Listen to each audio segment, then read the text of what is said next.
نحمده ونصلي على رسوله الكريم أما بعد أعوذ بالله من الشيطان الرجيم بسم الله الرحمن الرحيم فليعبدوا رب هذا البيت وقال الله تبارك وتعالى واعبد ربك حتى يأتيك اليقين صدق الله العظيم وقال رسول الله صلى الله عليه وسلم من صام رمضان ثم أتبعه ستا من شوال كان كصيام الدهر وصدق رسول الله صلی اللہ علیہ وسلم۔ بزرگان محترم اور عزیز دوستو، دو باتیں عرض کرنی ہیں۔ ایک شوال کے مہینے سے متعلق تاریخی اور شرعی حیثیت، اور دوسرے رمضان مبارک کے بعد کی زندگی۔ شوال کا یہ مہینہ جو چل رہا ہے یہ اسلامی ترتیب اور ہجری ترتیب کے اعتبار سے 10واں مہینہ ہے۔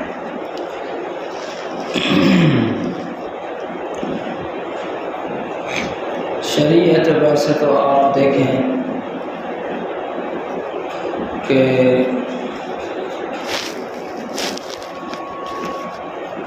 اس مہینے کی پہلی رات ہی چاند نظر آتے ہی جو پہلی رات ہے اس کی بڑی فضیلت ہے۔ اس کا نام ہی لیلۃ الجائزہ پڑا گیا کہ بدلے کی رات۔ پھر اس رات میں دعائیں قبول ہوتی ہیں۔ ایک روایت ہے مصنف ابن ابی شیبہ میں، حضرت ابو امامہ باہلی رضی اللہ عنہ سے روایت ہے، اس میں یہ ہے کہ حضور پاک صلی اللہ علیہ وسلم نے ارشاد فرمایا خمس لیال لا ترد فیہن الدعوہ، اول لیلۃ من رجب ولیلۃ نصف من شعبان ولیلۃ الجمعہ ولیلۃ الفطر ولیلۃ النحر۔ 5 راتیں ایسی ہیں جن میں دعا رد نہیں ہوتی، ان راتوں میں دعا کی جانے والی قبول ہوتی ہے۔ ایک رجب کی پہلی رات، دوسرے شعبان کی 15ویں رات، تیسرے جمعہ کی رات، چوتھے عید الفطر کی رات، اور 5ویں جو ہے عید الاضحیٰ کی رات۔ تو یہ جو مہینہ ہے شوال کا، اس کی پہلی رات ہی فضیلت والی رات ہے۔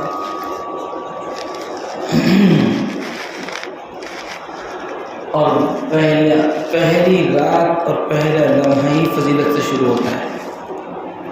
پھر پہلا دن جو ہے وہ عید الفطر ہے۔ ہر سال پوری امت مسلمہ اس مہینے کی پہلی تاریخ کو عید الفطر کی خوشیاں مناتی ہیں۔ اس میں صدقہ فطر ہے، دوبارہ نماز ہے، دعا ہے۔ جی،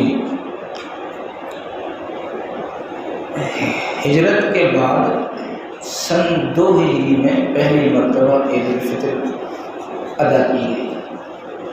حضور پاک صلی اللہ علیہ وسلم جب مدینہ پاک تشریف لائے تو آپ نے دیکھا کہ وہاں کے لوگ کچھ میلہ وغیرہ لگاتے ہیں، نوروز وغیرہ اس قسم کی کچھ مجوسیوں کے طور طریق، اس طرح خلق مند طور پر زمانہ جاہلیت سے کچھ خوشیاں منانے کے طور طریق تھے۔ حضور پاک صلی اللہ علیہ وسلم نے دیکھا تو فرمایا کہ اللہ تعالیٰ نے ان میلے اور ٹھیلوں کے بدلے میں تمہیں یہ 2 دن دیے ہیں، عید الفطر اور عید الاضحیٰ۔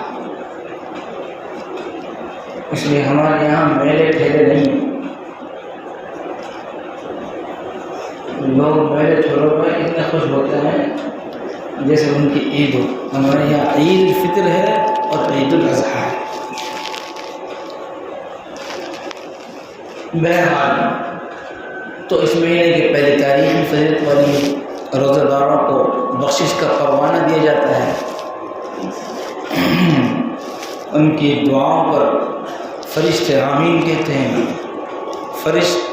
اللہ رب العالمین قسم کھا کر فرشتوں کو گواہ بنا کر عید کے دن امت مسلمہ کے روزہ داروں کی مغفرت کا اعلان فرماتے ہیں. پہلا ہی دن اتنا اہم ہے. اور پھر اسی مہینے میں ایک اور فضیلت دی اللہ نے، وہ یہ کہ جو شوال میں 6 روزہ رکھے گا اللہ تعالیٰ اس کو پورا سال روزہ رکھنے کا ثواب دے گا. حدیث پاک میں ہے، مسلم شریف کی روایت ہے، من صام رمضان، جس نے رمضان کے روزے رکھے، ثم اتبعه 6 من شوال، پھر شوال میں 6 روزے رکھے، کانا کصیام الدہر، وہ ایسا ہے جیسا کہ اس نے پورے سال روزے رکھے. ایک قاعدہ ہے، الحسنۃ بعشر امثالها، اللہ تعالیٰ ایک نیکی کا بدلہ 10 گنا سے دیتے ہیں. اب 30 روزے جو آپ نے رکھے ایک مہینے کے، تو ایک مہینہ کو 10 سے گنا کریں گے تو کتنا ہو جائے گا؟ 10 مہینے ہو گئے. تو رمضان کے روزے کے بدلے میں 10 مہینے کا ثواب تو یہ ہو گیا. اور پھر 6 روزے 6 دائیں 60، 2 مہینہ کے روزے یہ ہو گئے. اس طرح 12 مہینے کا ثواب ملے گا. روزے 6 رکھے ہیں رمضان کے بعد اور ثواب 12 مہینے کا ملے گا. یہ ذرہ نوازیاں ہیں، یہ مہربانیاں ہیں. اللہ مہربان ہے، رحیم ہے، کریم ہے. اللہ تعالیٰ دیتا ہے. ہم اور آپ دینے میں تھکتے ہیں، بخل کرتے ہیں.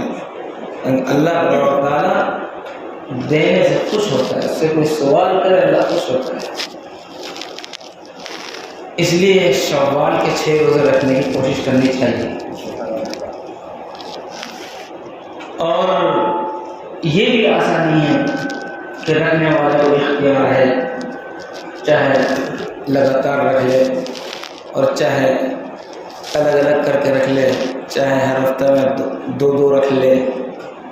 جی ہر ہفتہ میں 2 رکھے گا تو 4 ہفتے میں، جی 3 ہفتے بھی تو ہوں گے 3 ہفتے میں کتنے ہو جائیں گے؟ اور بہت سے علماء کے نزدیک الگ الگ رکھنا افضل ہے.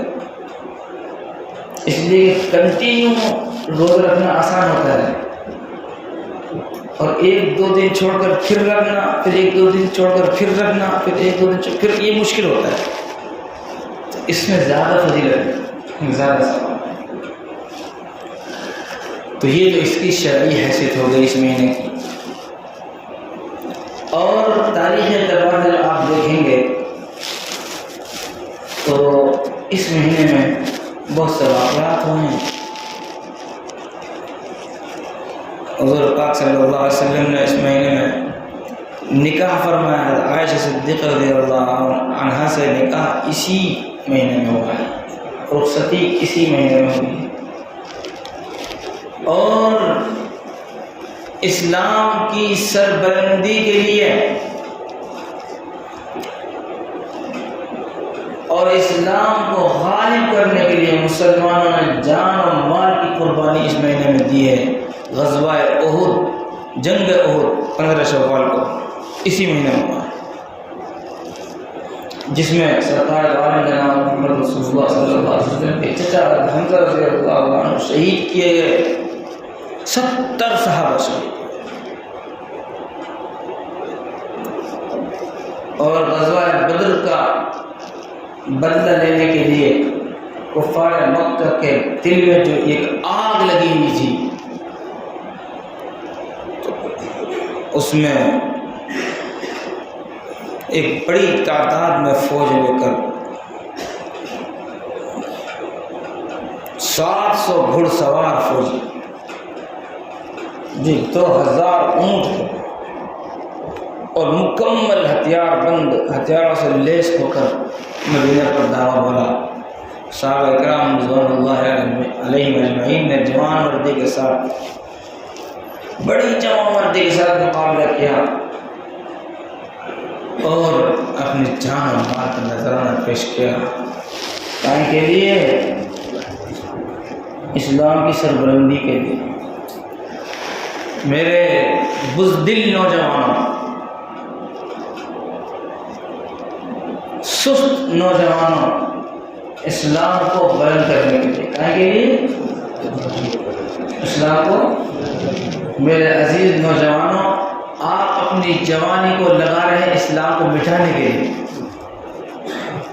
جوانی خرچ ہو رہی ہے، قائمیں ہو رہی ہے فجر کی نماز قضا کرنے میں، جوانی خرچ ہو رہی ہے قائمیں بے پردگی میں، جوانی خرچ ہو رہی ہے قائمیں ماں باپ کی نافرمانی میں، جوانی خرچ ہو رہی ہے قائمیں دین کو مٹانے میں۔ کوئی کس طریقے سے مٹا رہا ہے، کس طریقے سے صحابہ کرام رضوان اللہ علیہم نے اس مہینے میں اپنی جان اور اپنے مال کا نذرانہ پیش کیا، جان و مال کو قربان کیا اسلام کی سربلندی کے لیے۔ اسی مہینے میں غزوہ خندق ہوا ہے، شوال میں۔ لا الہ الا اللہ۔ آپ اندازہ لگائیے حضور پاک صلی اللہ علیہ وسلم کو سب سے زیادہ پسندیدہ عبادت کیا تھی؟ نماز، جس کے بارے میں کیا فرمایا؟ نماز میری آنکھوں کی ٹھنڈک ہے۔ اور اگر ہمارے نوجوانوں سے پوچھا جائے تو کہیں گے کہ موبائل میری آنکھوں کی ٹھنڈک۔ حضور کیا فرما رہے ہیں کہ قرۃ عینی فی الصلاۃ، میرے آنکھوں کی ٹھنڈک قائم ہے نماز میں۔ یہ نماز جو رات میں آپ پڑھ رہے ہیں تو پیروں پر بھرم آ رہا، اللہ کو ترس آ گیا کہ میرا محبوب نماز میں اتنا تھک رہا ہے کہ اللہ نے قرآن اتار دیا، قم اللیل الا قلیلا، میرے محبوب رات کے قیام کو تھوڑا کم کر دو۔ اندازہ لگائیے آپ غزوہ خندق کے موقع پر حضور پاک صلی اللہ علیہ وسلم کی 4 نمازیں قضا کروائی کفار مشرکین۔ ظہر، عصر، مغرب، عشاء، پورا دن اس طریقے سے گزرا ہے کھڑے کھڑے۔ ادھر سے وہ گھڑ سوار کھڑے ہیں ہتھیار میں لیس بن کے، جہاں ان کی تھوڑی سی پلک جھپکے یہ نماز وغیرہ میں لگیں اور ہم خندق مار کر ان پر حملہ کریں، تو حضور پاک صلی اللہ علیہ وسلم اپنے صحابہ کے ساتھ خندق کے کنارے کھڑے ہیں، صبح سے دوپہر سے شام ہو گئی۔ یہ مہینہ غزوہ خندق کو یاد دلاتا ہے، غزوہ احد کو یاد دلاتا ہے، غزوہ حنین وہ اسی مہینے میں ہوا۔ جانتے ہیں شوال خالی سوئیں کھانے کا مہینہ ہے، عید کی چھٹیاں منانے کا مہینہ ہے۔ ہم یہ سمجھتے ہیں کہ شوال تفریح کا مہینہ ہے، یہ قربانی کا مہینہ ہے۔ غزوہ مریسع اسی مہینے میں ہوا ہے۔ آج تو ہم جانتے نہیں، پڑھتے ہی نہیں سیرت، نہ جاننے کے لیے تیار۔ اور اس مہینے کی ایک فضیلت یہ بھی ہے کہ یہ اشہر حج میں سے، شریعت اعتبار سے ایک چیز یہ بھی ہے کہ یہ اشہر، قرآن پاک میں ہے نا الحج اشہر معلومات، چند معلوم مہینے۔ اس کی تشریح میں ابن کثیر میں ہے کہ شوال و ذوالقعدہ و عشر من ذی الحجہ، حج کے جو مہینے ہیں وہ شوال، ذی قعدہ اور 10 دن ذی الحجہ، یہ حج کے مہینے۔ اگر کوئی آدمی رمضان کے مہینے میں حج کا احرام باندھے نہیں باندھ سکتا، اس لیے کہ حج کے مہینے شروع نہیں ہے، عمرہ کا باندھ سکتا ہے لیکن حج کا احرام شوال سے پہلنے والے. ہاں شوال میں پہلی تاریخ سے اگر کوئی آدمی یہ چاہے کہ میں 2 مہینے تک احرام میں رہوں اور 2 مہینے تک مجھے احرام کی فضیلت حاصل ہو، عجیب عجیب چاہت پیدا ہو سکتی ہے عاشقوں کے اندر. میری خواہش ہو تو یہ ہو کہ میں اسی دن احرام باندھوں جس دن منا جائیں، تاکہ احرام کی پابندیوں سے محفوظ رہ سکوں. لیکن یہ تو اللہ کے بندوں کا، اللہ کے ساتھ تعلق کا معاملہ ہے. سب طرح کی سوچ کے لوگ ہیں. اگر کوئی ایک شوال سے حج کا احرام باندھنا چاہے اجازت، ایک شوال سے حج کا احرام باندھ سکتا ہے. یہ مہینہ شوال، ذی القعدہ، ذی الحجہ کا 10 دن یہ اشہر حج کہلاتے ہیں. کیا کہلاتے ہیں؟ اشہر حج کے مہینے، حج کے مہینے. بہرحال ہمیں یہ باتیں یاد رکھنی چاہیے، تاریخی حیثیت بھی جاننا چاہیے، شرعی حیثیت بھی جاننا چاہیے، اور اس تعلق سے جتنی فضیلت ہم حاصل کر سکیں حاصل کرنے کی کوشش کرنی چاہیے. شوال کے 6 روزے رکھنا مستحب ہے، سال بھر کے روزوں کا ثواب ہے، اور پورے شوال میں جب چاہے ہم کو پورا کر سکتے ہیں. اللہ تعالیٰ عمل کی توفیق عطا فرمائے.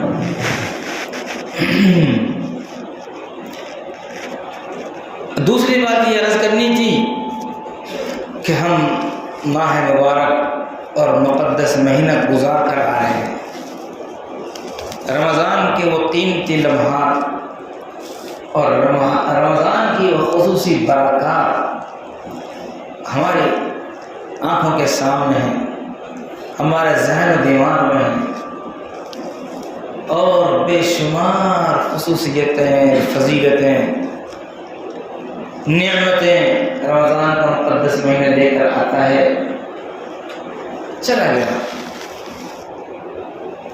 ہم نے اس سے کیا لیا اور کیا حاصل کیا، یہ دیکھنے کی بات ہے.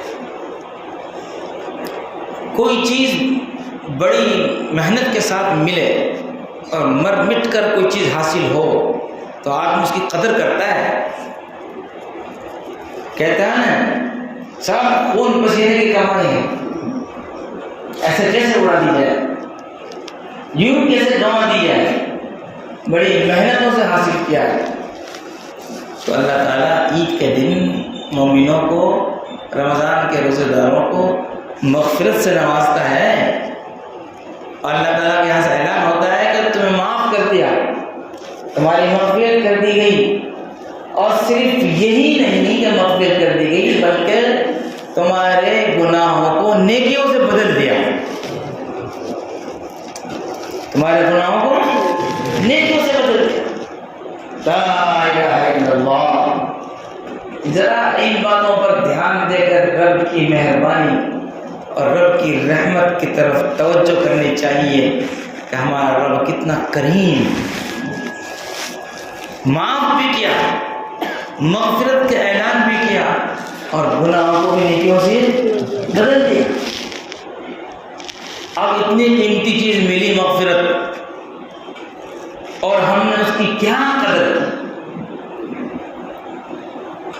یہ دیکھنے کی بات ہے. کہ رمضان کا مہینہ گزرتے ہیں کہ ایسے تو نہیں پلٹ گئے ہوں، کہ ایسے تو نہیں مکر گئے ہوں، کہ ایسے تو نہیں کہ ہم رب کے ساتھ بے وفائی پر اتر آئے ہوں، کہیں ایسا تو نہیں. وقتی دوستی، اللہ تعالیٰ کو شیدائی پسند ہے، حلوائی پسند نہیں. ادھر میٹھا دکھا ادھر چلے گیا، ادھر میٹھا دکھا ادھر چلے گیا. تھالی کا پہن، جدھر جھول ادھر ہی دوڑ، یہ اللہ کو پسند نہیں ہے. اللہ کو شیدائی پسند ہے، فدائی پسند ہے، حلوائی پسند نہیں ہے. یکجائی پسند ہے، ہر جائی پسند نہیں ہے. اللہ اپنے بندوں سے وفا چاہتا ہے کہ بندے میرے ساتھ وفائی کا معاملہ کریں، بے وفائی کا نہیں. تو رمضان میں اللہ سے 5 وقتہ نمازیں پڑھی، سجدہ ریز ہوئے، دعائیں کی، صف اول کا اہتمام کیا، دن کے روزے، رات کی تراویح، پھر دعائیں، تلاوت قرآن، مسجد کی حاضری. اب کہاں ہے وہ؟ کہیں ایسے تو نہیں ہم پلٹ گئے ہوں، کہیں ایسے تو نہیں مکر گئے ہوں، کہیں ایسے تو نہیں کہ آپ کے ساتھ بے وفائی کر دی ہو. یاد رکھیے گا، ہم رمضان کے پجاری نہیں ہیں. ہم رمضان کے پجاری ہیں اور نہ شوال کے پجاری ہیں. ہم تو رب کے پجاری ہیں، مہینوں کے پجاری نہیں ہیں، مہینوں کے رب کے پجاری. اس لیے میں نے پڑھا تھا فَلْيَعْبُدُوا رَبَّ هَذَا الْبَيْتِ، بیت اللہ کے رب کی عبادت کرو. کوئی ہم سے کہے نا کہ تم بیت اللہ کی طرف رخ کر کے نماز پڑھتے ہو تو بیت اللہ کو پوچھتے ہو، نہیں، اللہ کا حکم ہے. اس پتھر کو سجدہ نہیں کرتے، اللہ کے حکم کو سجدہ کرتے ہیں. اگر خدا نخواستہ وہاں بیت اللہ نہ بھی رہے تب بھی ادھر ہی نماز پڑھتے. تو عبادت بیت اللہ کی ہے، بیت اللہ کے رب کی، بولو نا، بیت اللہ کے رب کی ہے. فَلْيَعْبُدُوا رَبَّ هَذَا الْبَيْتِ. اسی طریقے سے عبادت رمضان کی نہیں بلکہ رمضان کے رب کی. کسی نے کتنی اچھی بات کہی ہے، من کان یعبد لرمضان فإن الرمضان قد ارتحل. اگر کوئی رمضان کو پوچھتا تھا تو سن لے، رمضان تو گزر گیا، رمضان تو چل بسا. ومن کان یعبد اللہ فإن اللہ باق حی لا يموت. اور جو اللہ کی عبادت کرتا تھا تو وہ سن لے اللہ باقی ہے، زندہ ہے، وہ گزر جانے سے پاک. تو ہم رمضان کے پجاری ہیں کہ اللہ کے پجاری ہیں؟ اللہ کے پجاری. ہم اللہ کے عبادت گزار ہیں، رمضان کے نہیں. رمضان کے بعد کیا اب روزے نہیں رہ سکتے؟ فالصوم لن ينتهي والقرآن لن ينتهي. روزے ختم نہیں ہو گئے، فرض روزے پورے ہوئے ہیں. نفلی روزے تو آپ سال بھر میں رکھ سکتے ہیں. ایسا نہیں کہ روزہ رکھنا منع ہو گیا، آپ بھی رکھو. والقرآن لن ينتهي، قرآن پوچھ کر کبھی چلا نہیں گیا. ایسا نہیں ہے کہ قرآن میں پر لگ گئے ہوں اور پر لگ کر قرآن اڑ گیا. نہیں، جو قرآن رمضان میں تھا وہ اب بھی ہے. اور اتل ما اوحی الیک من الکتاب، قرآن کی تلاوت کا حکم جیسے رمضان میں تھا اب بھی ہے. والمساجد لن تغلق، مسجدوں میں تالے نہیں پڑے. رمضان میں مسجدیں کھلی تھی، اب بھی کھلی ہیں. والاستجابۃ لن تتوقف، مقبولیت ختم نہیں ہو گئی، اب بھی نیکی کرو، اللہ اب بھی قبول کرے گا. اگر آپ کی یہ سوچ ہے کہ نیکیاں رمضان میں قبول ہوتی ہیں، رمضان کے بعد قبول نہیں ہوتی، تو غلط سوچ ہے. جو رب رمضان میں نیکیوں کو قبول کرنے والا ہے، باقی 11 مہینے میں بھی وہ رب نیکیوں کو قبول کرنے والا ہے.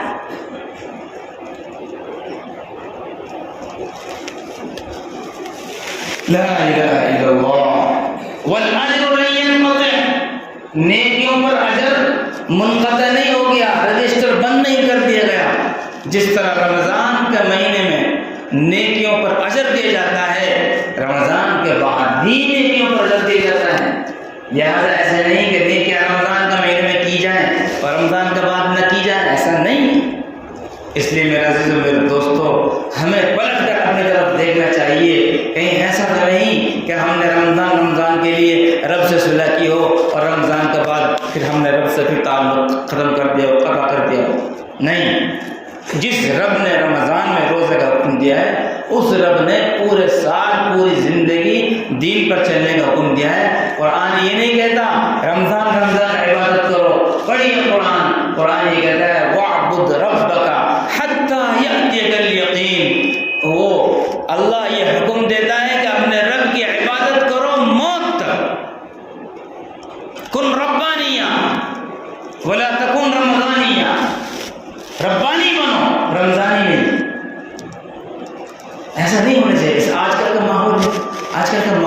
عجیب ہے. رمضان کے روزے رکھنے کے بعد دیکھو کوئی اثر نہیں آتا ہوگا. جیسے رمضان سے پہلے تھے ایسے رمضان کے بعد. عمرہ کر لو, عمرہ کرنے کے بعد جیسے اول جلول پہلے تھا, عمرہ کرنے کے بعد بھی آدمی ایسے کیسے, کیا فرق پڑا بھائی تیری زندگی پر. حج کر لو, حاجی جیسے حاجی صاحب حج کرنے سے پہلے تھے ویسے ہی ماشاءاللہ حج کرنے کے بعد بھی کوئی فرق نہیں زندگی میں. تو یہ حاجی صاحب, عمرہ والے صاحب, یہ رمضانی صاحب کیسے ہو گئے؟ رمضان سے پہلے جیسے تھے رمضان کے بعد بھی ویسے ہی ماشاءاللہ. رمضان میں اگلی سب میں نظر آنے والے, رمضان کے بعد وہ پچھلی سب میں بھی نظر نہیں آ رہے, کیمرے کے پکڑ میں نہیں آ رہے, کہاں گئے غائب. اس لیے میرے عزیز و میرے دوستو, شوال سے متعلق چند ضروری باتیں میں نے کی ہیں. ایک ان میں خاص طور سے 6 روزوں سے متعلق باتیں کوشش کریں یہ فضیلت حاصل کرنے کی. اور دوسرے ایک, اللہ کو بے وفا بندہ پسند نہیں ہے, اللہ کو وفاداری پسند ہے. جس طریقے سے تعلق اللہ کے حکم پر چلنا رمضان میں, رمضان کے بعد بھی بالکل ویسے ہی ہونا چاہیے. اللہ مجھے بھی اور آپ کو عمل کی توفیق عطا فرمائے.